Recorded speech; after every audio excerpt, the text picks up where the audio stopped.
Hello students, NPO में हमारा next topic calculation of cost of consumable goods. सबसे पहले हमें देखना है कि कंज्यूमेबल गुड्स होती क्या है।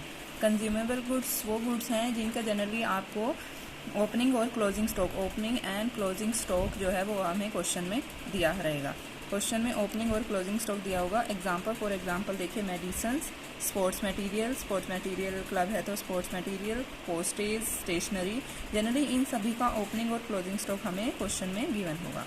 और हमें calculation of cost of consumable goods करना क्यों है, इसको कहाँ पर दिखाना है। तो जो कॉस्ट ऑफ कंज्यूमेबल गुड्स हम कैलकुलेट करेंगे उसे हमें इनकम एंड एक्सपेंडिचर अकाउंट की डेबिट साइड में, एक्सपेंडिचर साइड में शो करना है। इनकम एंड एक्सपेंडिचर साइड की डेबिट साइड में शो करना है। ये दो बातें हमें ध्यान रखनी है। अब इसको कैलकुलेट कैसे करना है, मैंने एक डाटा, एक क्वेश्चन लिखा हुआ है यहाँ पर।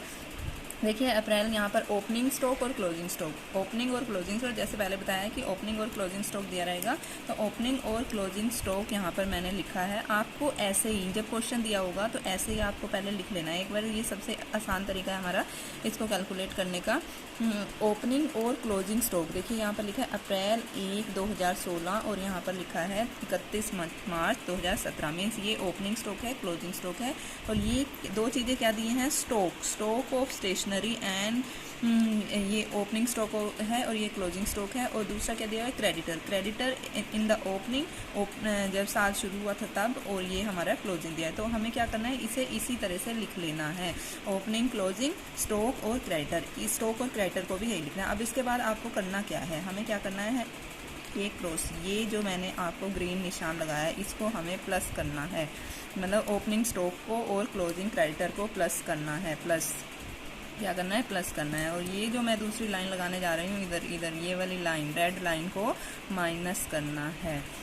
तो हमें क्या ध्यान रखना है, सिर्फ इन दोनों को प्लस करना है और इन दोनों को माइनस करना है। किस में करना है माइनस, किस में करना है, हमें दिया होगा साथ में payment made for the year. Payment word दिया होगा, पेमेंट, हमें टोटल पेमेंट की है 25,000 की। तो यहाँ पर हमें क्या करना है, अब कॉस्ट कैसे निकलेगी इस क्वेश्चन की, पेमेंट दी हुई है, इसमें इन दोनों को प्लस कर देंगे, इन दोनों को माइनस कर देंगे, हमारे पास अमाउंट आ जाएगा। और उस अमाउंट को हमें कहाँ पर दिखाना है, इनकम एंड एक्सपेंडिचर अकाउंट की एक्सपेंडिचर साइड में। देखिए ये आंसर भी मैं आपको दिखा रही हूँ। यहाँ पर स्टेशनरी कंज्यूम यहाँ पर निकाला है इसने, इनकम एंड एक्सपेंडिचर अकाउंट की डेबिट साइड में जिसे शो किया हुआ है। पेमेंट दी हुई थी 25,000 में, हमने इस पर दोनों आइटम जो थी 4,000 और 54,000 उसको प्लस किया है। देखिए 44,000 ऐड किया है, 4,000 ऐड किया है और बाकी दोनों आइटम को 72,000 लेस और 3,000 को लेस हमारे पास अमाउंट आ गया, इनकम एंड एक्सपेंडिचर अकाउंट को शो कर दिया।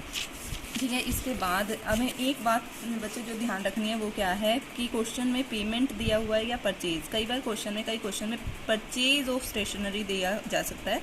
यहाँ पर जैसे पेमेंट दी हुई है, परचेज, यदि इस पेमेंट की जगह परचेज ऑफ स्टेशनरी दिया होगा तो हमें उस केस में क्रेडिटर को इग्नोर कर देना है। मतलब क्रेडिटर की एडजस्टमेंट हमें नहीं करनी है। उस केस में सिर्फ क्या करना है, स्टॉक वाली आइटम को प्लस करना है, मतलब ओपनिंग को प्लस कर देंगे और क्लोजिंग को माइनस कर देंगे। ठीक है, इस बात का ध्यान रखना है। पेमेंट, तो सबसे पहला काम क्या होगा, क्वेश्चन में हमें देखना है पेमेंट दिया हुआ है या परचेज दिया हुआ है। पेमेंट दिया हुआ है तो यही हमें क्रॉस करके करना है, और पेमेंट परचेज दिया हुआ है तो उस केस में हमें क्या करना है, इग्नोर दी क्रेडिटर्स। ठीक है, इसके बाद हमारा एक और केस हो सकता है जबकि क्वेश्चन में हमें इन दो स्टॉक और एडवांस के साथ हमें क्या, स्टॉक और क्रेडिटर के साथ हमारे पास एक और आइटम दी होगी, advance to suppliers.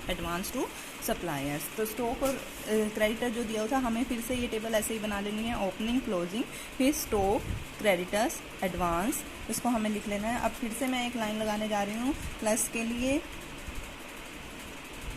Plus, green for plus, और माइनस आइटम के लिए इसको हमें क्या कर देना है, माइनस कर देना है। ठीक है, हमें क्या करना है, ये बनाने हैं, ये प्लस और ये माइनस के लिए हमें फिर प्लस माइनस किस में करना है, वही देखना हमें, पेमेंट दी हुई है या परचेज दी हुई है। पेमेंट दी हुई है तो सभी की एडजस्टमेंट करनी है, प्लस वालों को प्लस करना है, माइनस वालों को माइनस करना है। और यदि परचेज दिया होगा तो क्या करेंगे, इग्नोर द क्रेडिटर। परचेज दिया होगा तो क्या करेंगे, इग्नोर द क्रेडिटर। तब हम उस केस में क्रेडिटर को इसमें एडजस्टमेंट नहीं करेंगे, तब हम सिर्फ क्या करेंगे, स्टॉक और स्पोर्ट्स मटेरियल की करेंगे। देखिए मैं जैसे इसका भी आंसर आपको दिखा देती हूँ अभी, स्टेशनरी कंज्यूम वाले का। ये देखिए आंसर यहाँ पर, इधर देखिए यहाँ पर, ये आपको यदि आप अपने आप से भी सोल्व करेंगे तो प्लस और माइनस के आइटम यहाँ पर दे सकते हैं और उसको इनकम एंड एक्सपेंडिचर अकाउंट में शो कर सकते हैं। Thank you.